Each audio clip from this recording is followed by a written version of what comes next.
La marine russe essayait de cacher quelque chose d'irremplaçable. Blotti dans le port de Novorossiysk, nouvelle base de la flotte de la mer Noire après le désastre en Crimée, il était censé être en sécurité. Mais l'Ukraine l'a trouvé, puis l'Ukraine l'a détruit.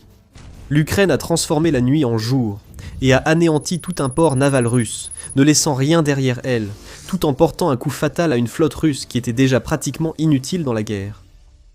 Dans la nuit du 1er au 2 mars, l'Ukraine a lancé un enfer de drones vers la principale base de la flotte de la mer Noire à Novorossiysk.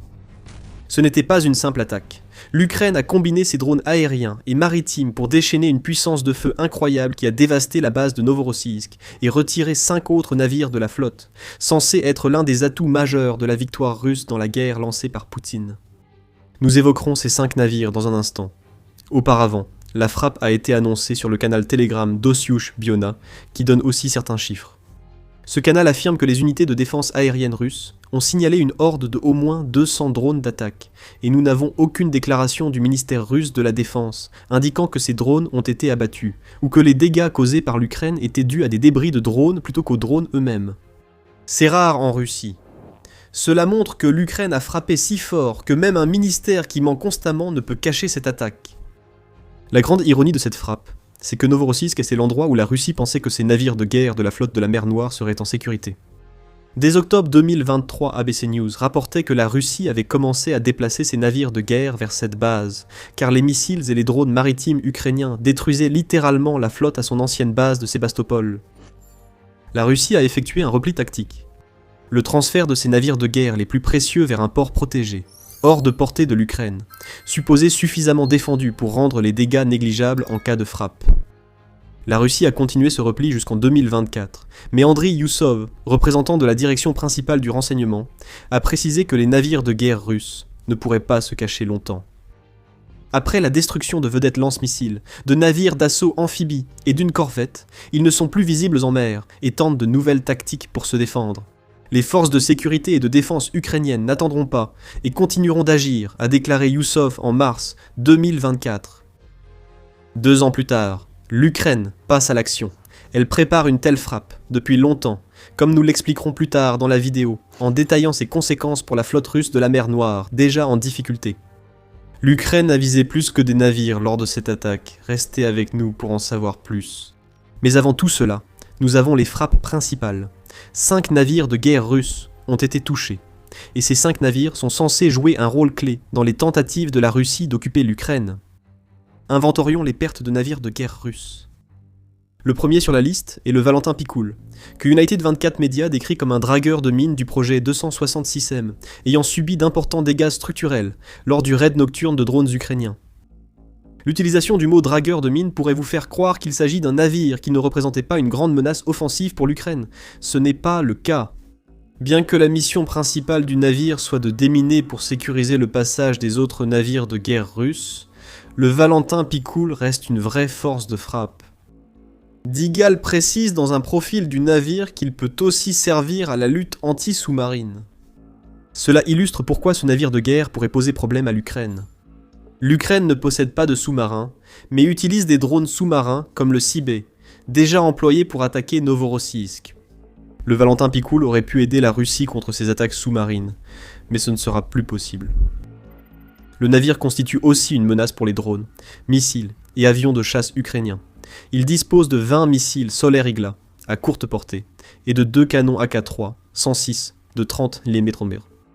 Ajoutez à cela une panoplie d'équipements de guerre électroniques, et vous obtenez un navire capable de se protéger, d'endommager une partie des vastes moyens aériens et navals de l'Ukraine, et de parcourir 3000 milles nautiques, lui conférant une autonomie de 15 jours.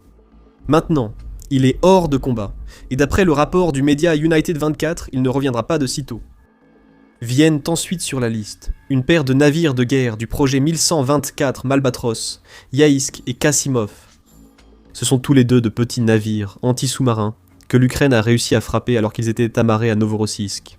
Comme le Valentin Pikul, ils pourraient gêner la stratégie de l'Ukraine visant à utiliser des drones sous-marins pour paralyser la flotte de la mer Noire et attaquer des infrastructures russes clés, notamment en Crimée comme le pont de Kertch.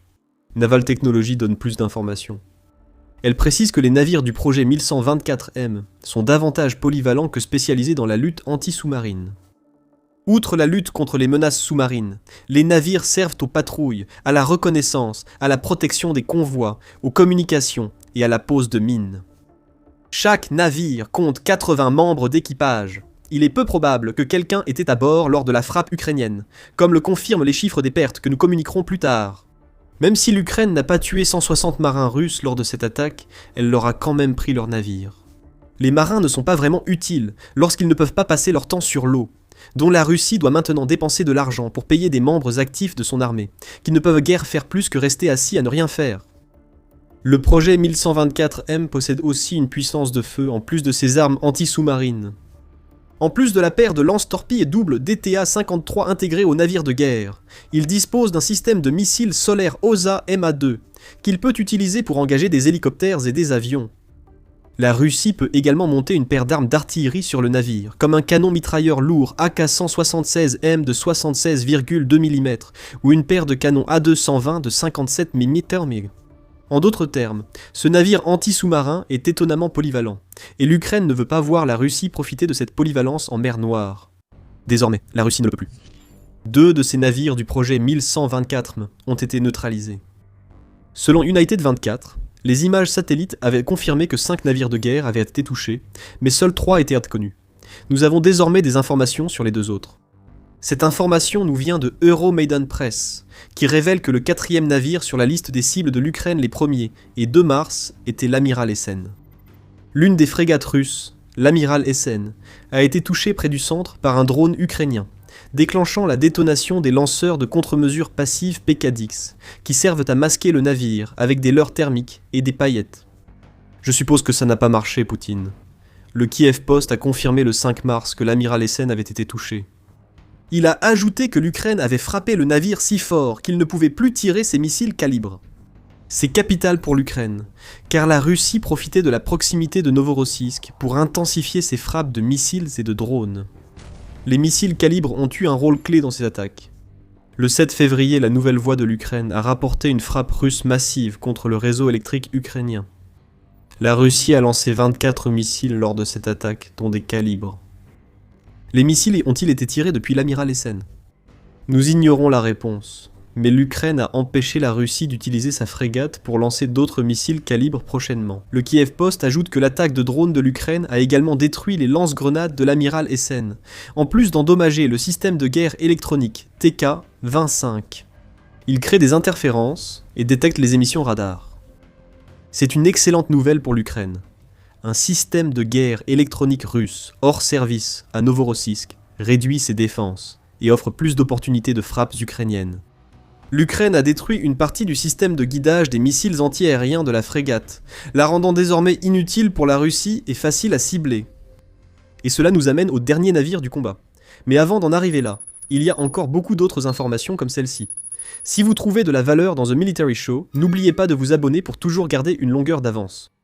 Enfin, nous avons le lance-missile Molnaya, décrit par Euromaidan Press comme un navire de guerre du projet 1241. Les drones ukrainiens ont porté des coups directs sur la section arrière de ce navire, qui, selon eux, abrite la salle des machines du Molnaya, les moteurs principaux, les générateurs diesel et une paire d'affûts d'artillerie AK-6 130M de 30 mm. Le navire peut s'en servir pour la défense aérienne rapprochée contre les drones qui l'ont attaqué.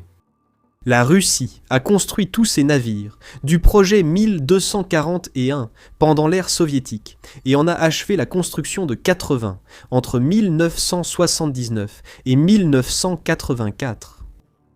Cela ne signifie pas que la Russie a un vaste stock de navires de guerre prêts à remplacer ceux détruits par l'Ukraine. L'encyclopédie navale indique que la majorité des 80 ont été exportés, si bien que la Russie a perdu un navire lance-missile déjà issu d'un stock réduit. Nos mentions répétées du Molnaya comme navire lance-missile montrent aussi qu'il possède plus que des canons de 30 mm. Le navire peut être équipé de manpads SAN 5 solaires, chacun chargé avec 16 missiles qui ciblent les avions et les hélicoptères. Ces navires possèdent aussi des missiles P270 Mosquet chargés dans des lanceurs doubles sur le pont supérieur. Comme d'autres navires détruits par l'Ukraine le 1er mars, le Molnaya est un navire polyvalent et vieillissant, censé surpasser toute capacité navale ukrainienne dans ce conflit. C'est un autre navire fumant par l'Ukraine avec des drones parmi une flotte de 5. Et compte tenu de son âge, ainsi que du fait que la Russie ne fabrique plus de navires du projet 1241, il semble peu probable que la Russie puisse réparer les dégâts. Pour aggraver cette lourde perte pour la flotte, United 24 Media rapporte que des analystes militaires ont observé une tache sombre sur le quai où se trouvaient les corvettes du projet 1124 mentionné précédemment. Cette tache sombre suggère que les drones ukrainiens ont peut-être touché le quai, ou qu'un incendie déclenché par les frappes sur les navires russes s'est étendu au quai, causant encore plus de dégâts. Et croyez-nous, il y en a davantage. Comme nous le verrons à la fin de la vidéo. Avant d'aborder les réalisations de l'Ukraine dans un port naval censé être aussi sûr que tout port russe en mer Noire, examinons la signification de cette frappe pour la Russie. Une chose est certaine, la protection dont dispose Novorossiysk ne fonctionne pas. Déplacer les unités les plus précieuses de la flotte de la mer Noire à Novorossiysk visait à les protéger des missiles et drones ukrainiens.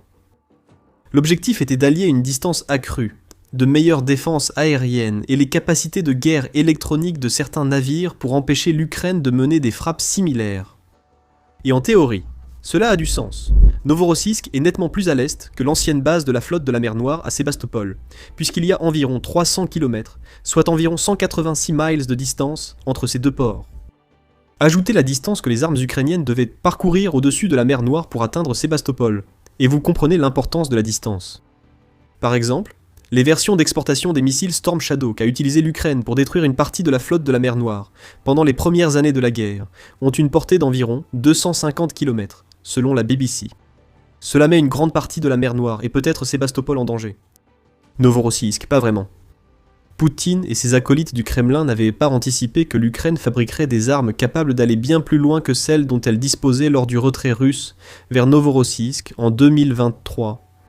Aujourd'hui, l'Ukraine possède le Sea Baby et des drones aériens pouvant parcourir des centaines voire des milliers de kilomètres. Une cible auparavant hors de portée est maintenant accessible. L'Ukraine savait ce qui allait arriver bien avant que la Russie ne le comprenne. En fait, la Russie ne l'a jamais compris. Il n'y aurait pas eu de navire de guerre à Novorossiysk dans ce cas, même s'il reste difficile de savoir où ils auraient pu aller sans quitter la mer Noire. En septembre 2025, le porte-parole de la marine ukrainienne, Dmytro Pletanchuk, a même averti directement la Russie que garder des navires à Novorossiysk n'allait pas les aider. « Nous les détruirons sur place, ils le savent bien », a dit Pletanchuk. À la mi-décembre, l'Ukraine a accompli ce que Euromaidan Press jugeait impossible. Des drones ukrainiens ont neutralisé un sous-marin russe, Varshevianka, à Novorossiysk, lors d'une attaque qui a détruit un autre bâtiment russe, capable de lancer des missiles calibre. Si la Russie n'avait pas entendu Pletanchuk, cette attaque l'a clairement montré. L'Ukraine pouvait frapper les navires que la Russie cachait dans son port éloigné. Pourtant, la Russie n'a rien fait. L'Ukraine a profité de ce fait du 1er au 2 mars. Après l'attaque de décembre révélant les faiblesses des défenses de Novorossiysk, l'Ukraine avait le plan pour une frappe encore plus vaste qui a paralysé une autre partie de la flotte de la mer Noire. La Russie n'a rien pu arrêter, et avec 5 autres navires de guerre détruits, l'Ukraine a l'opportunité de frapper encore et encore. Au fait, ne sous-estimez pas ce que cette dernière frappe signifie pour la Russie dans la composante mer Noire de sa stratégie de guerre. La stratégie était déjà presque ruinée avant la dernière frappe de l'Ukraine.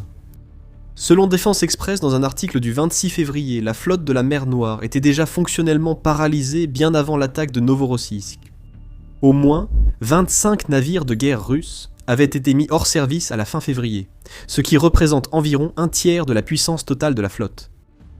Vous pouvez maintenant en ajouter 5 autres à cette liste. Sa capacité à projeter sa puissance maritime dans la région et au-delà a été fortement réduite, car elle doit sans cesse adapter ses tactiques dans un environnement restreint, selon le média à propos de la flotte jadis redoutée de la Russie.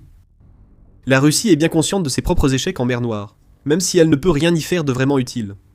Des têtes sont tombées au commandement naval russe, et le commandant actuel de la flotte de la mer Noire, Sergei Pinchuk, est sur la sellette depuis que des rumeurs fin janvier annonçaient que le Kremlin pourrait lui retirer son pouvoir. Mais cela ne changerait rien. La seule option qui reste à la Russie maintenant est de garder ses navires de guerre hors de la mer Noire et aussi loin que possible. Pinchuk pourrait être le dernier bouc émissaire des erreurs russes en mer Noire, mais son successeur devra gérer un problème ukrainien sans solution. L'Ukraine peut frapper Novorossiysk, La flotte ne peut aller ailleurs sans perdre sa seule utilité, lancer des missiles sur l'Ukraine depuis le port. Tout cela nous ramène à un point que nous avons déjà mentionné à plusieurs reprises.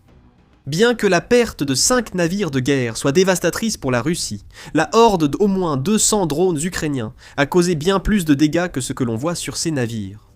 L'état-major général ukrainien a confirmé le 2 mars avoir touché plusieurs cibles à Novorossiysk lors des frappes de la nuit précédente. Les drones ukrainiens ont frappé le terminal pétrolier de Chashkaris, rappelant à la Russie que l'Ukraine poursuit sa stratégie contre son industrie la plus rentable. United 24. Média rapporte qu'un incendie s'est déclaré dans le complexe, l'état-major général ajoutant « Selon des informations préliminaires, les dégâts causés aux pétroliers du terminal et à la station radar du complexe S-400 ont été confirmés. » La destruction du S-400 est cruciale pour la stratégie future de l'Ukraine, plus encore que la perte de pétrole. Un autre système de défense aérienne qui aurait pu empêcher les frappes de drones et missiles ukrainiens sur Novorossiysk est désormais hors service.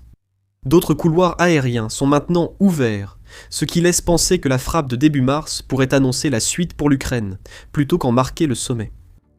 Euromed Press ajoute que l'Ukraine a également réussi à détruire le radar de guidage d'un S-300, ainsi qu'un Pantsir S-2, deux autres systèmes de défense aérienne détruits. Inutile de répéter ce que cela implique. Pour l'installation pétrolière, la même source précise que l'Ukraine a détruit 6 postes de chargement du terminal Chashkaris. Ces postes auraient reçu du pétrole transitant par la Crimée vers l'Ukraine. Avec un seul poste restant, la Russie peinera à approvisionner ses troupes au moins ces prochains jours. Et enfin, il y a aussi des victimes, au moins 17 en fait. Euromed Press rapporte que 3 marins russes ont été tués et 14 blessés lors de la frappe nocturne de l'Ukraine.